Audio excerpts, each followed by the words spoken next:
तो आज के कोट में शिला प्रभुपाद हरि भक्ति विलास से बताया गया है। आज के कोट में सनातन गोस्वामी पाद बता रहे हैं, ना तथा तुष्येत दानैर ना यज्ञैर्गो गजादिकाः यथा शास्त्र कथालापहि कार्तिके मधुसूदना। तो भगवान मधुसूदन श्री कृष्ण को कुछ भी इतना प्रसन्न नहीं करता। ना तथा तुष्येत, वे संतुष्ट नहीं होते दान देने से, वे संतुष्ट नहीं होते यज्ञ इत्यादि कर्म कांड करने से। गैया और गजादि का, हाथी दान कर दे, गैया दान कर दे, ऐसे बड़े बड़े दानों से भी श्री कृष्ण इतने संतुष्ट नहीं होते। यथा शास्त्र कथा आलाप ही, जितना शास्त्र अध्ययन करने से, शास्त्र की चर्चा करने से, कथाओं को सुनने से, कथा करने से श्री कृष्ण जितना, हरि हरि कथा बोलने से, सुनने से, हरि कथा के बारे में बात करने से, आलाप ही कार्तिके, कार्तिक में जितना श्रीमद् भागवतम का श्रवण कीर्तन स्मरण है ना, ये करने से, श्रीमद् भागवतम के बारे में बात करने से जितना प्रसन्न होते हैं, शास्त्रों की चर्चा करने से श्री कृष्ण जितना प्रसन्न होते हैं, उतना प्रसन्न भगवान और किसी भी तरीके से नहीं होते।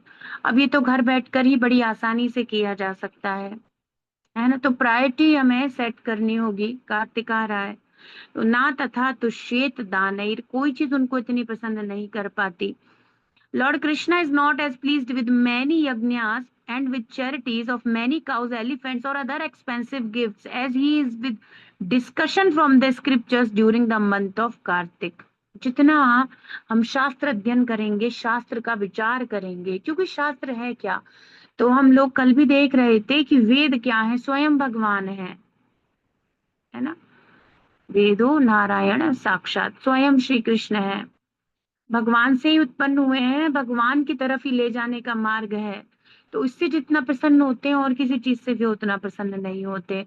तो श्री कृष्ण यज्ञ, गाय, हाथी और अन्य बहुमूल्य उपहारों के दान से भी उतने प्रसन्न नहीं होते जितने कार्तिक माह में शास्त्र संबंधी चर्चाओं को करने से होते हैं। और कल कल हमने देखा था हरि भक्ति विलास से कि भगवत गीता का प्रतिदिन अध्ययन करने से जन्म मृत्यु के इस संसार में वापस नहीं आता, जो कि और किसी तरीके से एकदम इम्पॉसिबल है कि कोई इस संसार में आने जाने के प्रोसेस को कुछ भी रोक सकता है, कुछ भी, कुछ नहीं किया जा सकता। केवल और केवल शास्त्र अध्ययन से भगवान प्रसन्न हो जाते हैं। तो आज एक और बहुत सुंदर प्रार्थना हम पढ़ेंगे।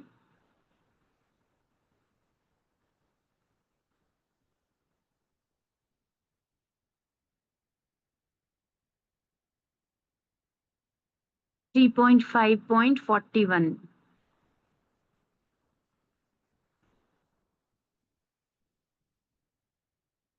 ग्रंथराज श्रीमद् भागवतम की जय, विश्व गुरु शिल प्रभुपाद की जय, श्री श्री राधा वृंदावन चंद्र भगवान की जय। ओम नमो भगवते नरसिम्हाय, नमस्ते जस्ते जसे आविराविर्भव, वज्रनखा वज्रदंष्ट कर्माशयान रंधय रंधय तमो ग्रस ग्रस ओम स्वाहा। अभयम अभयमात्मनि भूयिष्ठ ओम श्रौम। आज क्या कह रहे हैं देवतागण, हर कोई इस संसार में क्या खोज रहा है, सुख। और सुख का स्रोत क्या है, श्री कृष्ण के चरण कमल ही सुख का स्रोत है। तो बुद्धिमान मनुष्य क्या कर रहे हैं, जो महर्षि गण इत्यादि हैं, साधु हैं, वे भगवान के चरण कमलों को ही खोज रहे हैं, है ना। और कह रहे हैं कि यदि बुद्धिमान है, उसमें बुद्धि है, तो भी वो भगवान श्री कृष्ण के चरण कमल, तो कैसे कैसे कृष्ण के चरण कमलों की खोज हो रही है, क्या क्या तरीकों से भक्त और बुद्धिमान लोग भगवान के चरण कमलों की तरफ चलने का प्रयास कर रहे हैं, उसके बारे में बताएंगे। हम्म,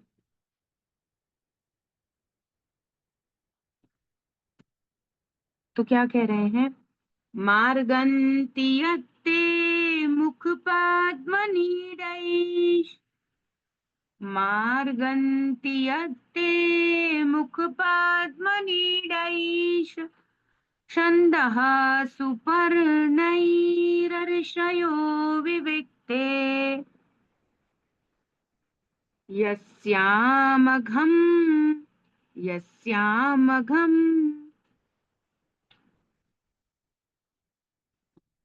यस्यामघमर्षोद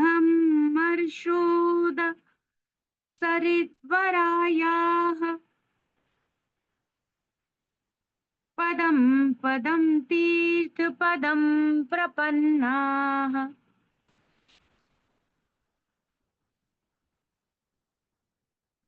मार्गन्ति यत्ते मुखपद्मनीडैः,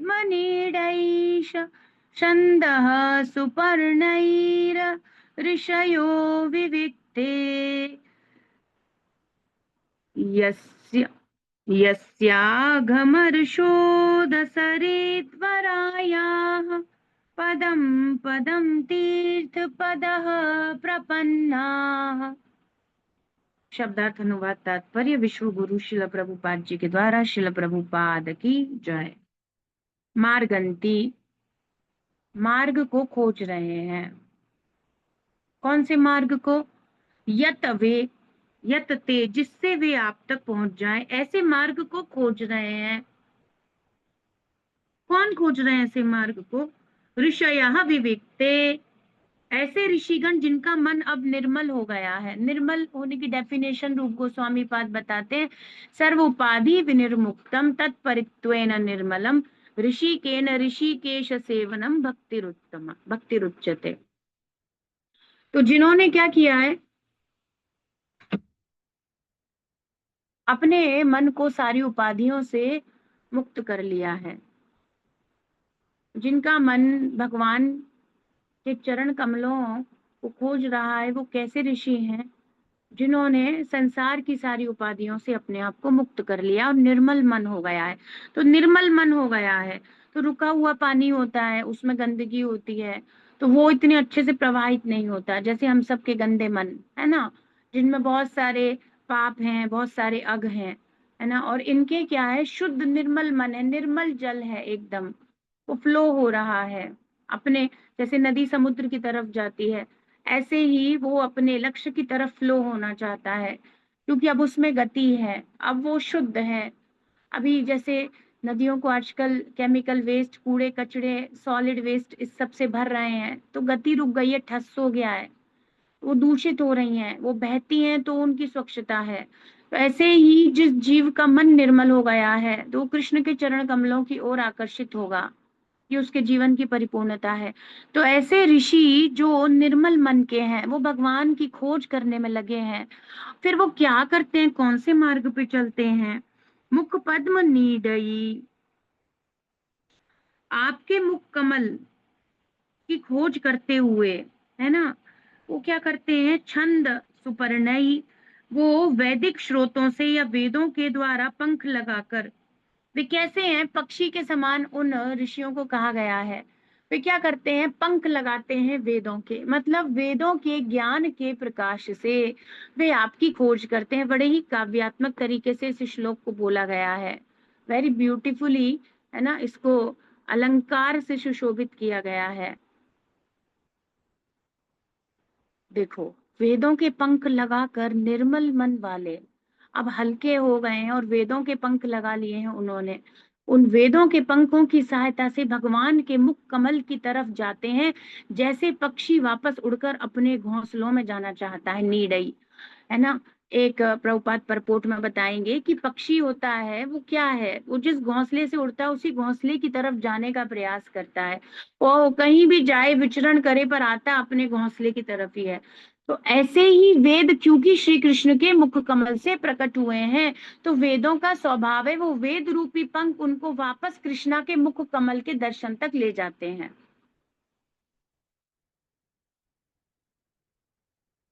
ठीक है।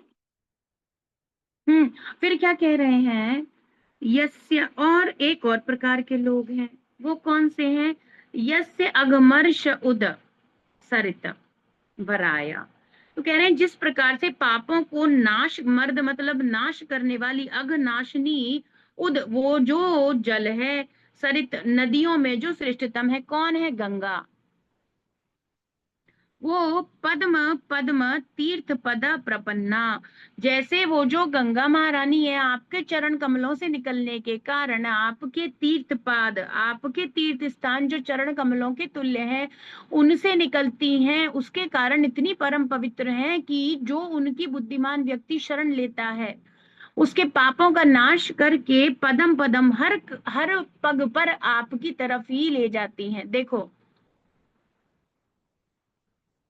गंगा महारानी भगवान के चरण कमलों से निकली, तो गंगा महारानी भगवान के चरण कमलों तक ले जाती हैं उस पापी व्यक्ति को, जो भगवान की तरफ जाना चाहता है, उसके पापों को खत्म करके उसको योग्यता प्रदान करती हैं और भगवान के चरण कमलों तक ले जाती हैं, है ना। तो ऐसे गंगा महारानी कल्याण करती हैं, है ना। तो ऐसे प्रपन्ना, ऐसे आपके चरण कमल जो इतने पवित्र करने वाले हैं, जिनकी खोज में ऋषिगण लगे हुए हैं, बुद्धिमान मनुष्य लगे हुए हैं, ऐसे आपके चरण कमलों की तरफ हम शरण लेते हैं, हम भी चलना चाहते हैं और आपके चरण कमलों में हम शरणागत होना चाहते हैं, हे स्वामी, है ना। यही कह रहे हैं देवता। तो यहाँ पर शंकराचार्य जी भी बताते हैं गीता महात्म्य में, प्रभुपाद भी उसको कोट करते हैं, गीता सुगीता कर्तव्य किमन्यै शास्त्र विस्तरहि यह स्वयं पद्मनाभस्य मुख पद्म विनिसृतः। तो वो जो गीता है भगवान के मुख कमल से निकली है, तो भगवान के मुख कमल तक ले जाती हैं, जो जहां से आया है वहां ले जाता है। फिर प्रभुपाद बताते हैं मुख कमल और चरण कमल में कोई अंतर नहीं है, है ना। भगवत गीता या वेद या शास्त्र अभी परपोर्ट में प्रभुपाद बताएंगे, क्योंकि वो श्री कृष्ण के द्वारा उच्चारित है ट्रांसीडेंटली, भगवान का दिव्य वाणी है भगवत गीता। तो जो गीता का अध्ययन करता है उसको श्री कृष्ण के सुंदर मुख कमल के दर्शन प्राप्त होते हैं, और जो गंगा महारानी के शरण लेता है ना, उसको भगवान के सुंदर चरण कमलों के दर्शन प्राप्त होते हैं। तो जो जिसका स्रोत है वो वहीं ले जाना चाहता है, जो जहां से आया है। शिला प्रभुपाद आए हैं गोलोक वृंदावन, हमें कहाँ ले जाना चाहते हैं? गोलोक वृंदावन। शुद्ध भक्त भगवान के नित्य पार्षद, भगवान के प्रतिनिधि के रूप में, है ना, शिला प्रभुपाद आए और वो हमें कहाँ ले जाना चाहते हैं? भगवान के धाम।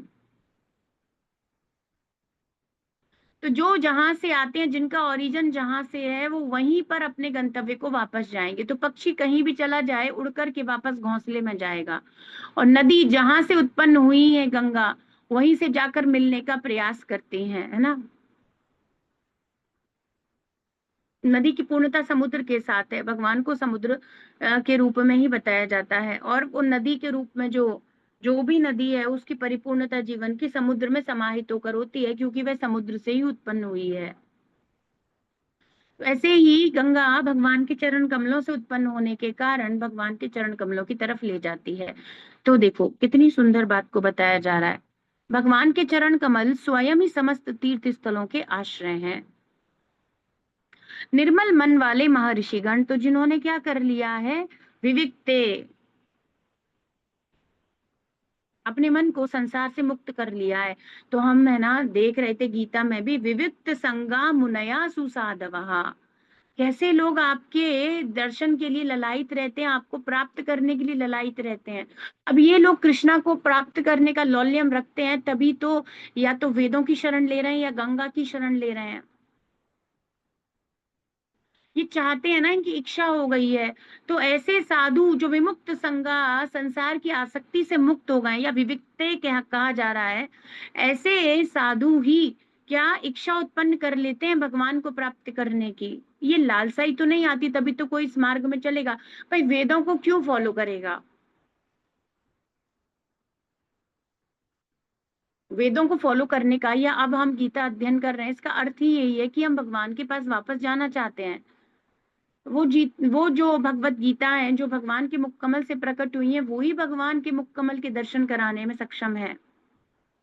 तो ऐसे साधु यस्य पदम सुमंगलम, भगवान के चरण कमलों की सेवा के लिए इतने ललायित रहते हैं, क्योंकि भगवान के चरण कमल परम कल्याणकारी हैं, परम आनंद देने वाले, है ना, शुभ हर कुछ शिवदम कल्याण करने की स्थिति में जीव को रखते हैं, परम कल्याण से जोड़ देते हैं। ऐसे चरण कमलों के दर्शन के लिए बड़े बड़े ऋषिगण कैसे, जो संसार की आसक्ति से मुक्त हैं, वे ललायित रहते हैं, लौल्यम है उनके अंदर। तो ऐसा ही व्यक्ति वेदों का अध्ययन करके भगवान के दर्शन या भगवान की तरफ चलना चाहता है, और ऐसे ही व्यक्ति गंगा की शरण लेकर, अघनाशिनी गंगा की शरण लेकर, है ना, पापों को नाश करने वाली भगवान के चरण कमलों की सेवा में संलग्न होना चाहते हैं। तो संसार में यही देखा जा रहा है, और हम भी ऐसे ही आपके तीर्थ पाद रूपी चरण कमलों की शरण लेते हैं, देवता कह रहे हैं। निर्मल मन वाले महर्षि गण वेद रूपी पंखों के सहारे उड़कर सदैव आपके कमल सदृश मुख रूपी घोंसले की खोज करते हैं। वेद कहाँ से आए हैं? वेदों का उत्पत्ति स्थान है भगवान का मुख कमल, है ना। तो वेद पक्षियों के समान है और अपने घोंसले में ही जाना चाहते हैं। ऐसे ही उनकी जो शरण ले लेता है वो भगवान तक पहुंच जाता है ना। उनमें से कुछ सर्वश्रेष्ठ नदी गंगा की, और कुछ लोग जो बुद्धिमान है वो क्या करते हैं, फिर गंगा की भी शरण ले लेते हैं, है ना। जो बिल्कुल मुक्त हो गए वो तो समझ गए, निर्मल मन वाले, अब कुछ नहीं तो वो तो जानते हैं, शास्त्र अध्ययन करके कृष्ण की तरफ चला जाएगा। पूर्ण ज्ञान भगवान ने जो माध्यम बनाया है उसी के द्वारा। और कुछ लोग अन्य जो बुद्धिमान लोग हैं, क्योंकि भगवान की तरफ चलना चाहते हैं इसलिए बुद्धिमान है, वो गंगा की शरण लेकर आपके पद पद पर आपके चरण कमलों की शरण ग्रहण करते हैं, और सारे पाप फलों से मनुष्य का उद्धार कर सकते हैं। आपके चरण कमल कैसे हैं? तीर्थपाद, है ना, इस प्रकार से कह रहे हैं।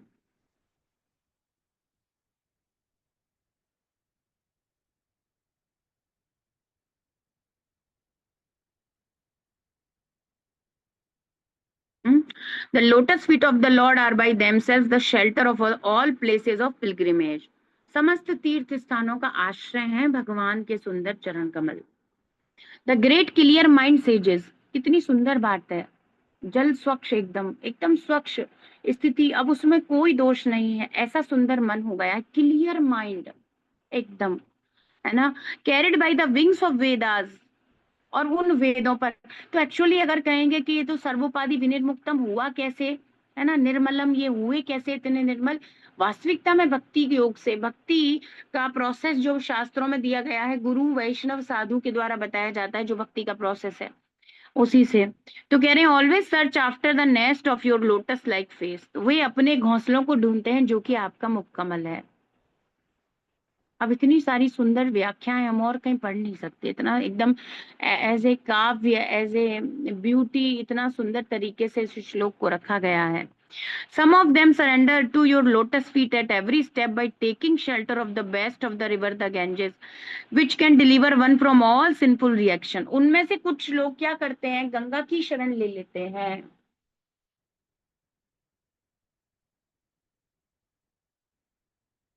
और फिर क्या करते हैं, वो आपके हर क्षण क्षण पग पग पर पदम पदम तीर्थ पदः, आपके चरण कमलों की शरण लेते हुए हर प्रकार से सिंफुल रिएक्शन से मुक्त हो जाते हैं, प्राप्त कर लेंगे, है ना। यही बताया जा रहा है।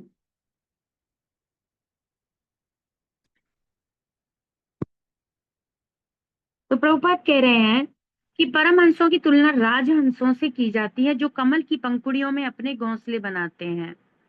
परमहंसों को, या जो राजहंस है, जो स्वान होते हैं, है ना, रॉयल रॉयल स्वान, वो क्या करते हैं, उनको कमल के पुष्प अत्यंत प्रिय होते हैं।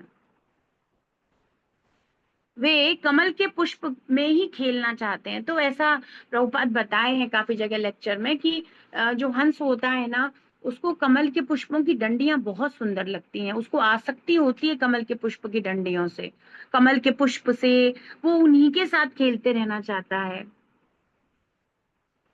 अब प्रभुपाद ये लिख रहे हैं रॉयल स्वान्स, है ना, जो राजहंस हैं, वो इसीलिए क्योंकि वो जो वहां रहते हैं तो सुंदर तालाब इत्यादि होते हैं, उनके लिए वहां कमल होते हैं। बाकी जगहों पर तो कैसे कमल होगा। तो प्रभुपाद कह रहे हैं वो हमेशा किसके प्रति आकर्षित रहते हैं, कमल के पुष्प की प्रति, उसी की पंखुड़ियों में वे अपने घोंसले बनाते हैं, उसी में रहना चाहते हैं। कहने का अर्थ है भगवान के दिव्य शारीरिक अंगों की उपमा सदैव कमल के पुष्प से दी जाती है, क्योंकि भौतिक जगत में कमल का फूल सौंदर्य की पराकाष्ठा है। इतना सुंदर, इतना शीतल, इतना बारीकी से और इतना सॉफ्ट होता है कमल का पुष्प, और उसको देखने में कुछ अलग ही, उसका रंग इत्यादि इतना सुंदर होता है, उसको देखते ही कुछ प्रसन्नता का अनुभव होता है। इसीलिए सर्वश्रेष्ठ सुंदरता के कारण इस संसार में और कोई इतनी सुंदर चीज नहीं है। हालांकि कमल का पुष्प और भगवान के मुख कमल का कोई कंपैरिजन नहीं है, पर यहाँ पे श्रेष्ठतम वस्तु ले दे के जो है उसी से तो फिर हम करने का प्रयास करेंगे। तो उसी वस्तु के बारे में कह रहे हैं कि कमल का पुष्प श्रेष्ठतम है। तो प्रभुपाद काफी जगह पे कमल के पुष्प का वर्णन भी करते हैं कि वो इतना शीतलता प्रदान, छूने में भी आप देखोगे तो वो ठंडा होता है, शीतलता प्रदान करता है, और आंखों को भी वो भावन लगता है, सुंदर मनोहर लगता है और शीतलता प्रदान करता है। और एक अलग सा ऑरा या एक अलग सी ब्यूटी है उसकी, जो मन को प्रसन्न करती है। इस प्रकार से प्रभुपाद कई जगह पे ऐसे ही श्री कृष्ण है, उनके चरण कमल है, उनका मुख कमल है। ये संसार के ताप को उस जैसे कमल की शीतलता से, है ना, सुख का अनुभव किया जाता है, ऐसे ही श्री कृष्ण के सुंदर चरण कमलों के दर्शन करके जीव अपने संसार के ताप को क्या करता है, कम कर लेता है। और यदि भक्ति में संलग्न हो जाए तो ताप का शमन हो जाएगा। तो भगवान के सुंदर विग्रह के दर्शन करने से आप जब भी राधा वृंदावन चंद्र जी के सुंदर चरण कमल, भगवान का सुंदर मुख कमल देखोगे, एक अलग सी शांति और शीतलता मिलती है। हमेशा एक सुंदर मुस्कुराहट, हमेशा एक तृप्ति की भावना आती है ना। ये सुंदर गुण है।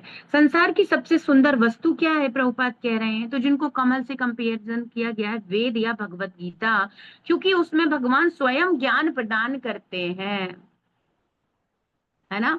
यह स्वयं पद्मनाभस्य मुख पद्म विनिसृताः, स्वयं परम भगवान पद्मनाभ से, जिनकी नाभि कैसी है, पद्म नाभि, जिससे क्या कमल का पुष्प निकला, जिसपे ब्रह्मा जी नाभि कमल से, है ना, कमल के जैसी सुंदर नाभि है उनकी, है ना। उनसे, उनके उन्हीं परम भगवान के मुख कमल से श्रीमद् भगवत गीता प्रकट हुई, है ना। तो प्रभुपाद कहते हैं कि फिर अन्य और किसी चीज की क्या आवश्यकता है, कि मन्य शास्त्र विस्तर ही, एक ही काफी है, गीता सुगीता, केवल एक ही काफी है, भगवत गीता ही काफी है।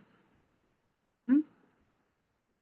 तो प्रभुपाद कह रहे हैं परमहंस अपना घोंसला भगवान के कमल सदृश मुख पर बनाता है, वह सदा उनके चरण कमलों की शरण खोज करता है। बनाता है क्यों, क्योंकि वहीं से वेद निकले हैं, तो दर्शन करना चाहता है। अब जैसे कमल से अटकेलियां करता है हंस, अब ऐसे तो एक वो है कि कमल में बनाना चाहता है, पर ऐसे कमल में नहीं बनाता, कमल के साथ खेलता है, कमल को अनुभव करना चाहता है। ऐसे ही जो शुद्ध भक्त गण होते हैं, भगवान के मुख कमल के हमेशा दर्शन प्राप्त करना चाहते हैं, और अपना शरणागत होते हैं भगवान के चरण कमलों में, जिन तक वैदिक ज्ञान के पंखों द्वारा पहुंचा जाता है। तो अन्य और कोई मार्ग नहीं है, शास्त्र के अलावा अन्य कोई तरीका नहीं है कि हमें आसानी से भगवान समझ में आ जाए, भगवान की प्राप्ति हो जाए। वेरी रेयर, एक्चुअली इम्पॉसिबल ही है, शास्त्र के बिना तो कोई मार्ग बताया भी नहीं गया। क्योंकि भगवान समस्त उद्भासों के आदि स्रोत हैं, अतः वैदिक ज्ञान से प्रकाशित बुद्धिमान व्यक्ति भगवान की शरण उसी तरह खोजता है जिस तरह अपने घोंसलों से दूर गए हुए पक्षी विश्राम के लिए अपना घोंसला खोज लेते हैं। So beautiful. हम्म, कितनी सुंदर बात है। प्रभुपाद कह रहे हैं कि भगवान ही आदि स्रोत हैं। तो मैंने अभी कोट शेयर किया था ना, भगवान का दूसरा नाम क्या है, महतपाद। महतपाद कहा जाता है, प्रभुपाद बताते हैं परपोट में, महतपाद का अर्थ होता है जितनी भी वंडरफुल चीजें हैं, जितनी भी सुंदर वस्तुएं, स्थितियां, जो कुछ भी आप इस संसार में देख रहे हो, इन सब के उद्गम श्री कृष्ण के चरण कमल हैं। इसलिए भगवान के चरण कमलों को महत्पाद कह दिया जाता है। हर खूबसूरत से खूबसूरत चीज, सौंदर्य, रूप, गुण, कुछ भी इस संसार का है, वो उनके स्रोत, वो सुंदर चरण कमल है। उन सुंदर चरण कमलों के शरण में ही सब कुछ प्राप्त होने वाला है ना। इस प्रकार से बताया जाता है। तो प्रभुपाद कह रहे हैं कि अतः वैदिक ज्ञान से जिन लोगों के मन में प्रकाश उत्पन्न हो गया है, तमसोमा ज्योतिर्गमया वेद कहते हैं, है ना। अंधकार से ज्योति की तरफ, प्रकाश की तरफ चलो। तो वैदिक ज्ञान से जो लोग प्रकाशित हैं, फिर उन्हें मार्ग दिखने लगता है, अपना घर नजर आता है, अपने स्वामी नजर आते हैं। तो वो कहाँ जाना चाहते हैं, कहीं दूर भी चले गए हों, पर अंततः कहाँ विश्राम प्राप्त करते हैं, श्री कृष्ण के चरण कमलों को खोज लेते हैं। इस प्रकार की लालसा उत्पन्न हो जाती है कि श्री कृष्ण के चरण कमलों की ही शरणागत होना है, भगवान के चरण कमलों की ही खोज करते रहते हैं ये वेदों के जानने वाले, पढ़ने वाले। पर प्रॉपर गाइडेंस होनी चाहिए, प्रमाणिक परंपरा में। अदरवाइज वेदों से भी लोग बहुत बार कर्म कांड इत्यादि हम पढ़ रहे थे, याम इमाम पुष्पिताम वाचाम, है ना, वो लोग भ्रमित होकर के गलत जगह भी पहुंच सकते हैं। वास्तविक वेदों का अर्थ समझने वाला होना चाहिए, जैसे कि भगवान 15.15 में कह रहे हैं, वेदैश्च सर्वैर हमेव वेद्यो, मुझे ही समझने के लिए सारे वेद दिए गए हैं, ऐसे। तो ये प्रामाणिक गुरु शिष्य परंपरा में जुड़कर ही प्राप्त किया जा सकता है, अन्यथा वेदों के द्वारा भी लोग जीवन के परम लक्ष्य श्री कृष्ण ऐसा नहीं समझ पा रहे हैं। तो वेद ले जाएंगे उसको भगवान की तरफ, पर समय लग जाएगा, काफी जन्म लग जाएंगे, यदि उसने प्रॉपर तरीका नहीं समझा, वेदों को प्रॉपर तरीके से यदि धारण नहीं किया जीवन में। ये साथ में बहुत जरूरी बात है, यदि हम अच्छे से फॉलो नहीं कर रहे। हम्म। तो जैसे एक पक्षी कहीं भी उड़कर चला जाता है, पर घर की ही चाहत रहती है, अपने घर ही आकर के, अपने ही घोंसले में आकर के विश्राम प्राप्त करता है। तो जीव कहीं भी चला जाए, कितना भी विचलित रहे, उसको कहीं और सुख मिलता नहीं है।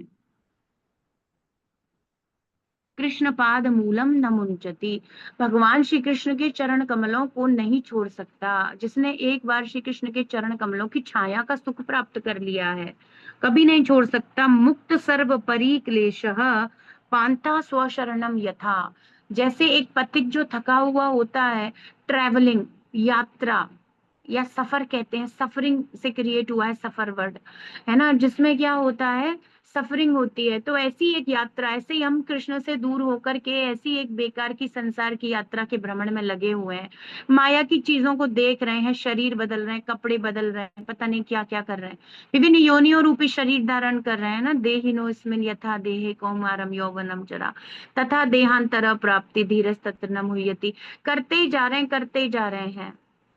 और अब इतने दूर निकल आए हैं और अब कष्ट होता है, पीड़ा होती है, जब भी जिसको समझ में आने लगे। और फिर जब शास्त्र पढ़ता है तो उसे याद आती है, अपने घर का स्मरण होता है। तो वो जो पथिक है, जिसने यात्रा में बड़े कष्ट, और हर पथिक को यात्रा में कष्ट ही प्राप्त होता है, घर के जैसा सुख कहीं भी नहीं है। कितनी ही लग्जीरियस यात्रा कर दो, कितना ही लग्जीरियस रूम ले लो, अंततः आपको किसी ना किसी प्रकार से घर के जैसा सुख अनुभव नहीं हो सकता। तो पथिक जब बहुत कठिनाई की यात्रा करने के बाद यहाँ सारे क्लेशों से मुक्त होकर स्वशरणम अपने घर वापस आता है, जैसा सुख वो प्राप्त करता है, ऐसे ही भगवान से विमुख जीव जब श्री कृष्ण के चरण कमलों की शरण प्राप्त करता है, फिर अब वो कुछ और नहीं चाहता, ना मुंचती, उन चरण कमलों को कभी नहीं छोड़ना चाहता, कभी नहीं छोड़ना चाहता, हमेशा हमेशा कृष्ण के चरण कमलों में ही रहना चाहता है। इतने श्लोक हैं श्रीमद् भागवतम में, इस लालसा को प्रकट करते हैं। ये लालसा की भावना है कि वहीं जाना चाहता हूँ, उसी सुख को वापस प्राप्त करना चाहता हूँ,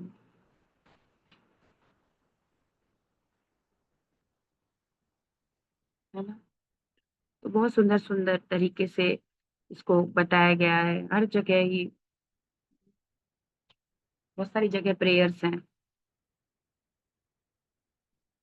तो प्रभुपाद बता रहे हैं कि समस्त वैदिक ज्ञान को समझने, किस समस्त वैदिक ज्ञान क्यों है, श्री कृष्ण को समझने के लिए। जैसा कि भगवत गीता 15.15 में कहा गया है, वेदैश्च सर्वैर हमेव वेद्या, बुद्धिमान जन जो हंस के सदृश हैं, सभी तरह से भगवान की शरण ग्रहण करते हैं, और वे विभिन्न दर्शनों के विषय में व्यर्थ का चिंतन ना करते हुए मानसिक धरातल पर मंडराते नहीं है।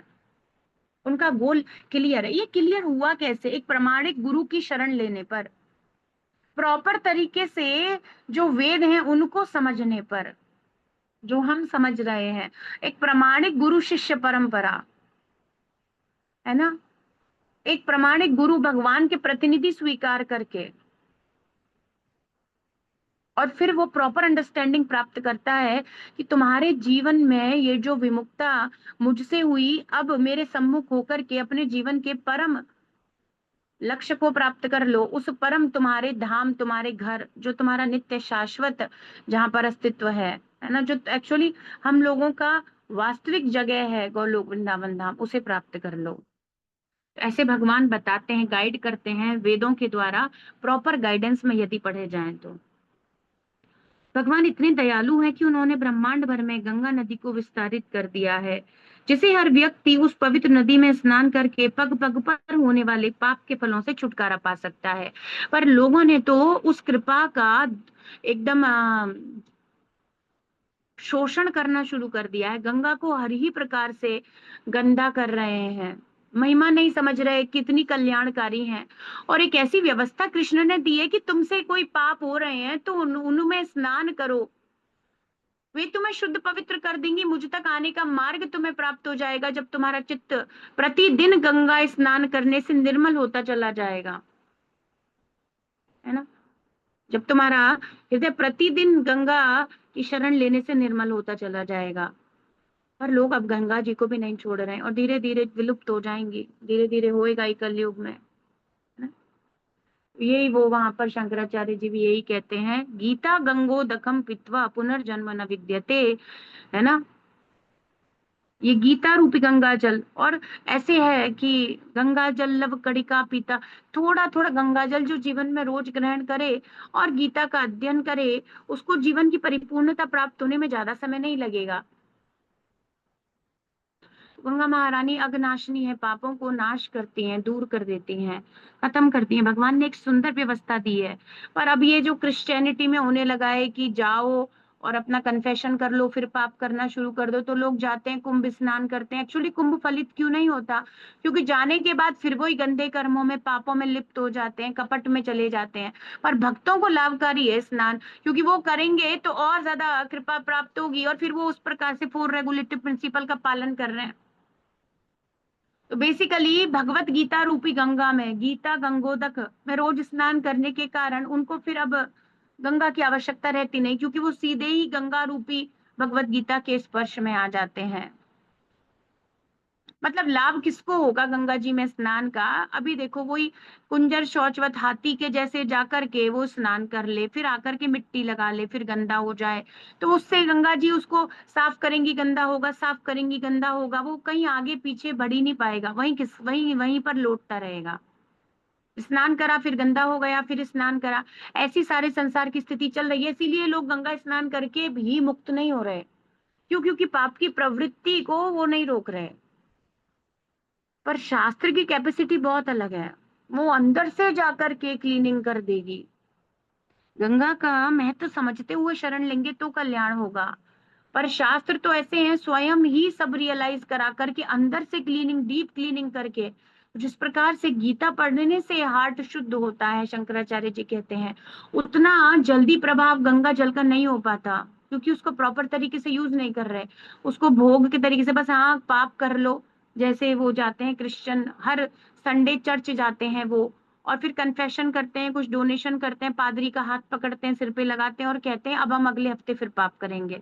कहते नहीं है, तब तो रोते हैं, माफी मांगते हैं, माफ कर दो, माफ कर दो, और फिर अगले दिन से फिर वो नॉन वेज खाना, सब प्रकार के गंदे पाप करना शुरू कर देते हैं। तो ऐसे कुछ होगा नहीं ज्यादा, ऐसा नहीं करना है ना। और इन सबसे श्रेष्ठतम गति क्या है?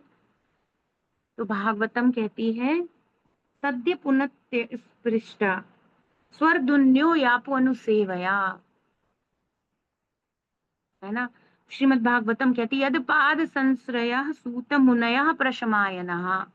इसीलिए गंगा जी के चरण कमल कुछ समय लगाते हैं जीव को। कुछ समय का मतलब पता है, काफी सारा समय लग सकता है, काफी सारे साल लग सकते हैं। नित्य प्रतिदिन गंगा स्नान करे, गंगा सेवन करे, है ना, उसमें बहुत समय लग जाएगा।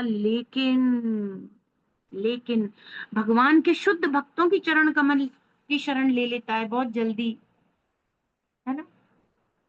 ऐसे साधु जो भगवान के सेवा में संलग्न है, उनकी शरण लेने से गंगा जल से जल्दी प्रभाव होता है। ऐसे क्या, ऐसे कहा गया श्रीमद् भागवतम में। सद्य पुनन्त्य उपस्पृष्टा सद्य मतलब तुरंत कल्याण करते हैं। गंगा जी के कंपैरिजन में साधु, शुद्ध भगवान का शुद्ध भक्त तुरंत जीव को पवित्र कर देता है। मानो कोई गंगा के किनारे ही जन्म लिए हो, प्रतिदिन गंगा स्नान करे हो, सब कुछ करे हो, अंततः जब तक समझ में नहीं आएगा, जब तक एक शुद्ध भक्त नहीं मिलेगा, क्योंकि वो बार बार पाप करने का प्रोसेस कौन रोकेगा। तो एक वैष्णव शुद्ध भक्त की कृपा प्राप्त करने से ज्यादा कल्याण और तुरंत हो जाता है। तुल्याम लवे नापी, क्षण में कल्याण हो सकता है एक शुद्ध भक्त के चरण कमलों की। तो भागवत में इस प्रकार से भी महत्व बताया गया है। तो हालांकि गंगा जी परम पवित्र करने वाली हैं, पर गंगा की महिमा नहीं समझते, और केवल उसी प्रकार से हाँ पाप कर लो, उसमें कूद जाओ और फिर पाप करो, फिर तो वो गंगा जी का भोग करने का, वो गंगा जी की बात, जो गंगा जी का आचरण है, श्री कृष्ण की सेवा में समर्पण है, वैसा कुछ फॉलो नहीं करना चाहते। वो बस गंगा जी का भी उपयोग करना चाहते हैं। कुंभ नहा लो, पाप खत्म हो जाएंगे। फिर पाप करेंगे, फिर 12 साल बाद फिर कर लेंगे, या फिर अगले साल आएगा फिर कर लेंगे, ऐसा कुछ चल रहा है संसार में, तो उससे परम कल्याण नहीं होगा। यहाँ जिस परिप्रेक्ष्य में बात की जा रही है ना, तो प्रभुपाद कह रहे हैं पग पग पर होने वाले पापों से छुटकारा पाया जा सकता है, पर गंगा की शरण तो प्रॉपरली ले ले। संसार में ऐसी अनेक नदियां हैं जिनमें स्नान करने से ईश भावना जागृत हो सकती है, हो जाती है, उठती है, और ऐसी नदियों में गंगा जी प्रमुख हैं। भारत में पवित्र नदियां हैं, किंतु गंगा सर्वाधिक पवित्र मानी जाती हैं।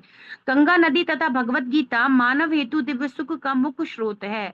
बुद्धिमान लोग भगवत धाम जाने के लिए इनकी शरण ग्रहण कर सकते हैं। तो देखो गंगा जी वर्क किस पर करेंगी, प्रभुपाद जी अल्टीमेटली वही बता रहे हैं। गंगा की शरण लेने से पग पग पर मनुष्य के पाप खत्म हो जाएंगे, पर शरण ले कहाँ रहा है वो गंगा का केवल उपभोग करना चाहता है। पर यदि गीता अध्ययन करता है और फिर भगवत गीता के आदेशों के अनुसार गंगा की शरण लेता है, तो यही मैं कह रही थी कि कुंभ में जाकर के यदि लाभ होगा तो भक्तों का ही होगा। अब ये संसारिक लोग जो जानते ही नहीं है पाप करने या नहीं करने, कुछ नहीं होगा। स्नान करेंगे, वापस आ जाएंगे, फिर गंदे हो जाएंगे। पर जो भक्त साधु संत इत्यादि हैं, जो नियमों का पालन कर रहे हैं, इंद्रियों को नियंत्रित कर रहे हैं, पाप कर्मों से बचे हुए हैं, धर्म के मार्ग में चल रहे हैं, यदि वो कुछ ऐसा करते हैं तो अत्यंत लाभप्रद है। पर वो अल्टीमेटली कृष्णा के शेल्टर इतने अच्छे तरीके से ले लेते हैं कि फिर उनके लिए ऐसा कर्तव्य नहीं रहता कि स्नान करना ही चाहिए। और वे तो स्वयं है ना, तीर्थी कुर्वन्ति तीर्थानि, विदुर जी के बारे में युधिष्ठिर महाराज कह रहे थे कि आप तो इतने पवित्र हैं कि तीर्थ आप जहां जाते हो वो स्थान तीर्थ बन जाता है। समझ रहे ना आप, अल्टीमेट प्योरिफिकेशन का माध्यम इस कलयुग में भगवान के शुद्ध भक्त का शेल्टर लेने के अलावा कुछ है नहीं। क्योंकि जब तक हमें एक वैष्णव की शरण, महाभागवत की शरण नहीं लेते, हम यही नहीं जानते हमें करना क्या है, तो गंगा जी भी लाभकारी नहीं रहेंगी। और शास्त्र अध्ययन भी प्रॉपर नॉलेज के साथ हो नहीं पाएगा कि कृष्णा का शेल्टर लेना है। देखो कल हम लोग पढ़ रहे थे ना, उसमें उदाहरण दे रखा था कि एक व्यक्ति बहुत उसकी इच्छा थी गीता पढ़ने की, भारत में इतना सम्मानित ग्रंथ है, और वो बहुत जगह गीता खोजा, पर उसको गीता कहीं भी समझ में नहीं आई, कहीं भी एक्सप्लेन नहीं की। ऊपर उसके हृदय में बड़ी गहरी इच्छा थी, फिर उसने कुछ इंग्लिश राइटर्स की भगवत गीता भी पढ़ी, फिर भी कल्याण नहीं हुआ। उन लोगों ने भी कुछ अलग ही तरीके से, फिर उसे कहीं से शिला प्रभुपाद की भगवत गीता यथारूप मिली, वो उसे समझ में आने लगी, उसके हृदय में प्रसन्नता होने लगी, ये सब अनुभव होने लगा, और उसके हृदय में कुछ प्रश्न भी होने लगे, जानने की इच्छा बढ़ने लगी। तो शास्त्र हो चाहे जो भी हमारे कल्याण के लिए जो भी मार्ग दिया गया है भक्ति में, चाहे गंगा स्नान हो, धर्म का पालन, जो कुछ भी, अंततः जब तक हमें पूरा मार्ग दिखाने वाले गुरु नहीं मिल जाते, जब तक एक शुद्ध भक्त नहीं मिल जाते, वो परिपूर्णता को प्राप्त नहीं होगा। बहुत लंबा समय लग जाएगा, कई जन्म लग जाएंगे मनुष्य के, और एक जन्म मिलना भी बड़ा रेयर है। तो प्रभुपाद कह रहे हैं इसलिए बुद्धिमान लोग भगवत धाम जाने के लिए गीता की और गीता के निर्देशन में बेसिकली गंगा की शरण ग्रहण करेंगे। क्या लॉजिक है गंगा जी का, क्या महिमा है, शास्त्रों से समझ करके फिर गंगा महारानी की शेल्टर लेनी चाहिए, तो आप गंगा के प्रति भी अपराध नहीं करेंगे और अन्य सारी चीजों से भी दूर रहेंगे। यहाँ तक कि श्रीपाद शंकराचार्य जी ने भी यही संस्तुति की है कि भगवत गीता का थोड़ा सा ज्ञान तथा गंगा जल का थोड़ा सा जलपान, है ना, गंगा जल लव कणिका पीता, प्रतिदिन थोड़ा सा गंगा जल ग्रहण करें, भगवान का, शालिग्राम जी का, इस प्रकार से जैसे हमारे अद्वैताचार्य जी क्या करते थे, तुलसी दल अर्पित करते थे और थोड़ा सा गंगा जल से अभिषेक करते थे। तो इस प्रकार से गंगा जल का जो प्रसाद है, जो भगवान के अभिषेक का है ना, चरणामृत, वो ग्रहण करे। गंगा जल ग्रहण, और गंगा जल दी तो गंगा तो स्वयं ही चरणामृत है, ऐसे ग्रहण करे प्रतिदिन थोड़ा सा, और भगवत गीता का अध्ययन करे। तो एक्चुअली वो हर चीज को प्रॉपर मीनिंग में कर पाने के कारण क्या करेगा, वो यमराज के दंड से बच जाएगा।